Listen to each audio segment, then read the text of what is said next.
Hello everyone, welcome to Straight Drive cricket channel. So రాయ్పూర్లో once again ఒక high scoring thriller match. Actually last over వరకు సాగింది match. But first one డేని చూస్తే ఈ one డేలో కూడా కొన్ని సిమిలారిటీస్ ఉన్నాయి. ఈ వన్ డేలో కూడా మనం టాస్ ఓడిపోయినాము. కోహ్లీ నుంచి ఒక నాకు 100 రన్స్ నాకు వచ్చింది ఫస్ట్ వన్ డేలో లాగానే. టార్గెట్ కూడా 350 రన్స్ అబౌవ్ ఉంది. ఐ థింక్ ఫస్ట్ వన్ డేలో 350 అనుకుంటా, ఈ వన్ డేలో 360.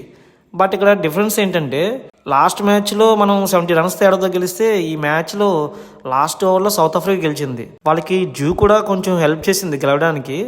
బట్ మన బౌలర్స్ని ఏమీ బ్లేమ్ చేయడానికి లేదు, ఎందుకంటే జూ చాలా ఎక్కువగానే ఉంది. బట్ 360 రన్స్ టార్గెట్ అంటే తక్కువేమీ కాదు, ఎస్పెషల్లీ ఇండియాలో. అయినా కానీ సౌత్ ఆఫ్రికా చేజ్ చేసింది ఆ టార్గెట్ని. I think this is the second biggest stage అనుకుంటా ఇండియాలో, అంటే ఈ వన్ డేలో అంత బిగ్ స్కోర్ని చేజ్ చేయడం అనేది.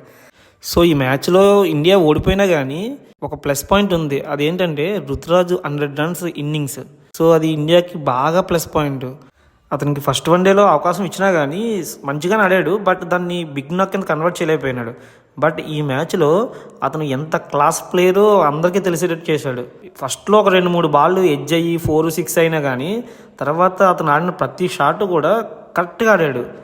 ఎస్పెషల్లీ స్పిన్నర్స్కి అయితే ఆ స్వీప్ షాట్లు కానీ బ్యాక్ సైడ్ ఆడిన ప్యాడిల్ స్వీప్ కానీ ఎంత బ్యూటిఫుల్గా ఆడాడంటే, సో దాంతో అతను ఈ మ్యాచ్లో ఒక మేడ్ ఇన్ 100 అతనికి ఎప్పటికీ గుర్తుండిపోద్ది. ఎందుకంటే ఆ చేసిన 100 కూడా జస్ట్ 77 బాల్స్లోనే చేసినాడు. అతను క్రీజ్లో ఉండి బ్యాటింగ్ చేసేటప్పుడు కూడా ఎంత కూల్గా ఉంటాడంటే చాలా కూల్గా ఆడతాడు. నాకు తెలిసి నెక్స్ట్ వరల్డ్ కప్ స్క్వాడ్కి ఇతన్ని బ్యాకప్ ఓపెనర్గా కానీ బ్యాకప్ 4 నెంబర్కి కానీ సెలెక్ట్ చేస్తారనుకోండి. ఎందుకంటే శ్రేయస్ అయ్యర్ వస్తే మళ్ళీ రుతురాజ్కి ఛాన్స్ ఉండదు కదా. సో మేబీ బ్యాకప్ ఓపెనర్ కింద సెలెక్ట్ చేయొచ్చు టీంలో నెక్స్ట్ ఉండే వన్డే మ్యాచెస్కి. చూద్దాం. కోహ్లీ నుంచి కూడా మళ్ళీ వరుసగా 2వ సెంచరీ చూసాం ఈ మ్యాచ్లో. ఫస్ట్ వన్డేలో సెంచరీ, ఈ వన్డేలో సెంచరీ.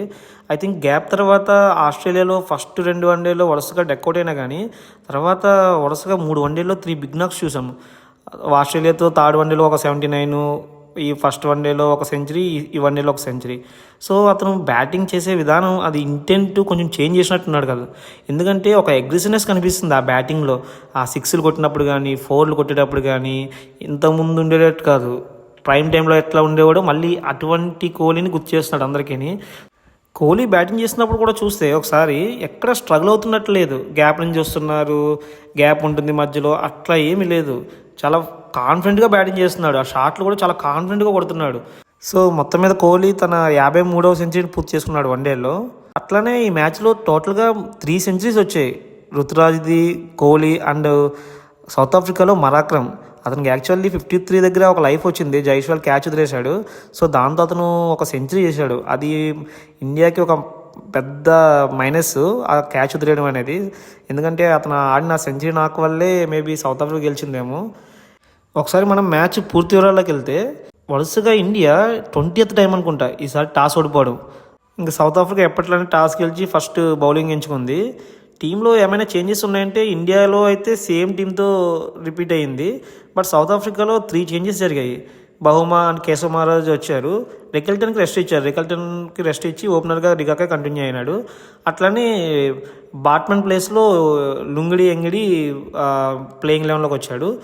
ఇండియాలో సేమ్ టీము, బట్ ఇక్కడ ఇండియా ప్లేయింగ్ 11 నాకు ఎందుకో నచ్చడం లేదు సెలెక్ట్ చేసేటప్పుడు. అది వాళ్ళు ఆలోచించరా ఏంటనేది. ఎందుకంటే వాషింగ్టన్ సుందర్ని ఏ విధంగా తీసుకుంటున్నారు టీంలోకి, అసలు ఆల్రౌండర్గా తీసుకుంటున్నారు లేదా బ్యాట్స్మెన్ కింద తీసుకుంటున్నారు అనేది అర్థం కావడం లేదు. సో మనం లాస్ట్ 2 మ్యాచ్ల్లో చూస్తే 40 ఓవర్స్ దాకా బాగానే ఆడుతున్నాం. ఆ లాస్ట్ 10 ఓవర్స్లో మనకి ఫినిషింగ్ చేసేవాళ్ళు దొరకట్లే. ఒకప్పుడు ధోని కానీ తర్వాత హార్దిక్ పాండ్యా ఎవరో ఒకరు ఉండేవారు. ఇప్పుడు ఆ ఫినిషర్ రోలు రాహుల్ ఓకే కొంతవరకు చేస్తున్నాడు, బట్ అతనికి ఆపోజిట్ ఎండ్లో కూడా ఎవరో ఒక ప్లేయర్ ఉండాలి కదా ఫినిషింగ్ చేయడానికి. సో ఆ ఫినిషర్గా ఎవరు దొరుకుతున్నారు? రవీంద్ర జడేజా ఫినిషింగ్ చేయలేడు. ఓకే స్లోగా ఆడమంటే ఆడతాడు, ఫోర్స్ కొడతాడు, కానీ ఫినిషింగ్ చేయలేడు కదా. సో అక్కడ వాషింగ్టన్ సుందర్ ప్లేస్లో మీరు తిలక్ వర్మని పెట్టుకుంటే బౌలింగ్ చేస్తాడు, అట్లాగే ఆ ఫినిషర్ రోల్గా యూజ్ అవుతాడు కదా 5th రౌండ్లో బ్యాటింగ్ దిగితే. ఎందుకంటే వాషింగ్టన్ సుందర్ ఎన్ని ఓవర్లు బౌలింగ్ చేస్తున్నాడు? లాస్ట్ మ్యాచ్లో ఒక 3 ఓవర్స్ వేసాడు, ఇప్పుడు 4 ఓవర్స్. ఆ 3 ఓవర్స్ 4 ఓవర్స్ ఏదో తిలక్ వర్మ కూడా వేస్తాడు కదా. సో దీని గురించి ఆలోచించాలి. ఎందుకంటే మనం ఈ మ్యాచ్లో ఒక 10 రన్స్ ఉంటే మేబీ గెలిచేవాళ్ళమేమో. ఎప్పట్లానే రోహిత్ అండ్ జైస్వాల్ ఇద్దరు కూడా మంచి పార్ట్నర్షిప్ ఇచ్చారు ఓపెనింగ్. బట్ జైస్వాల్ ఎందుకో అతను నాక్స్ని బిగ్ నాక్స్ కింద కన్వర్ట్ చేయలేకపోతున్నాడు. రోహిత్ శర్మ కూడా అంతే. రోహిత్ శర్మ వరుసగా 3 బౌండరీస్ కొట్టినా కానీ బర్గర్ బౌలింగ్లో, బట్ అదే ఓవర్లో ఒక మంచి బాల్కి జస్ట్ పిన్ పాయింట్ ఎడ్జ్ అయింది బ్యాట్కి. యాక్చువల్లీ ఎంపైర్ కూడా నాట్అవుట్ ఇచ్చాడు, బట్ రివ్యూలో అది అవుట్ అని తెలిసింది. బట్ అక్కడ ఏంటంటే ఇనిషియల్గా బాల్ కొంచెం స్వింగ్ అవుతుంది. సో దానివల్ల రోహిత్ శర్మ కూడా కీపర్ క్యాచ్కి అవుట్ అయిపోయాడు. సో నెక్స్ట్ ఎప్పుడైతే కోహ్లీ అండ్ రుతురాజ్ వచ్చారో, సో అప్పటి నుంచి కూడా స్కోరు పరిగెడతానే ఉంది. దగ్గర వాళ్ళిద్దరి మధ్య 195 రన్స్ పార్ట్నర్షిప్ వచ్చింది. సెంచరీలు పూర్తి చేసుకున్న తర్వాత రుతురాజ్ అండ్ కోహ్లీ ఇద్దరు అవుట్ అయినా కానీ లాస్ట్లో రాహుల్ ఒక మంచి నాక్ ఆడాడు. ఎప్పట్లానే లాస్ట్ వన్డేలో ఒక 60 చేశాడు, ఈ వన్డేలో కూడా దగ్గర ఒక 60 రన్స్ చేశాడు. మంచి షాట్లు ఆడాడు. ఇంకా వాషింగ్టన్ సుందర్ నెంబర్ 6లో వచ్చాడు బ్యాటింగ్కి, బట్ చాలా స్ట్రగులింగ్గా కనిపించాడు బాగా. అదేందో తెలియదు కానీ ఏదో ఒక అనవసరమైన రన్కి ప్రయత్నించి రన్అట్ అయ్యాడు. ఇంకా లాస్ట్లో వచ్చిన జడేజా కనీసం బాల్ టు బాల్ రన్ కూడా చేయలేకపోయినాడు. ఒక 2 బౌండరీస్ కొట్టాడు కానీ అతను కూడా ఫినిషింగ్ చేయలేకపోయాడు సరిగాని. లాస్ట్ ఇండియా ఒక 359 రన్స్ చేయగలిగింది. ఇంకా సెకండ్ బ్యాటింగ్ దిగిన సౌత్ ఆఫ్రికా ఫస్ట్లోనే వాళ్ళ కీపర్ బ్యాట్స్మెన్ డికాక్ అవుట్ అయిపోయాడు. తర్వాత మరాక్రమ్ అండ్ బహుమా వాళ్ళిద్దరి మధ్య దగ్గరగా ఒక 100 రన్స్ పార్ట్నర్షిప్ వచ్చింది.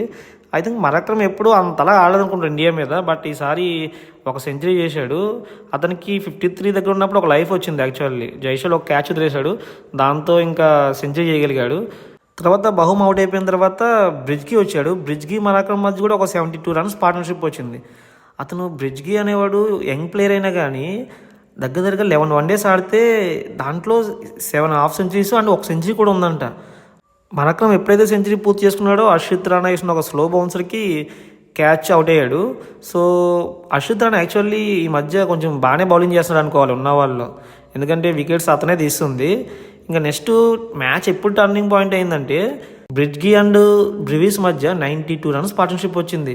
మ్యాచ్ ఈక్వేషన్ చేంజ్ చేసింది ఎవరంటే బ్రెవిసే, ఎందుకంటే అతను 34 బాల్స్లోనే 52 ఎంతో చేసినాడు దగ్గరగా.